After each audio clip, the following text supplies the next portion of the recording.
কি দেখো আমার মুখে ভীতি, ডাকো।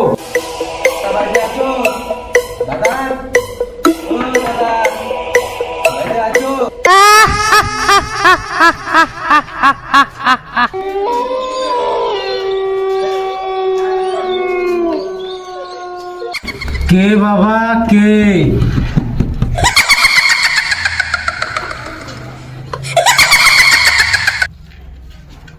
দাদা আমাদের গাড়ি একটু নষ্ট হয়ে গেছে না, আমার ওটা কি করবো জানি না। তাহলে তোমাদের বাড়িতে আসলাম, একটু জায়গা দিয়ে দাও থাকার জন্য।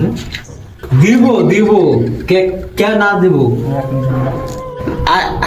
আইসো বাবা, আমার পিছিয়ে পিছিয়ে আইসো।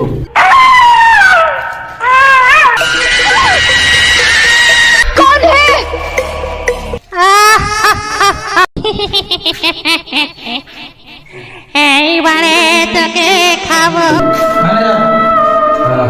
আজকে রাতটা এখানেই থাকতে হবে, ঠিক আছে? ঠিক আছে, তুমি আসো। হ্যাঁ, ম্যানেজার লাইফটা এরকম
मारे जाएंगे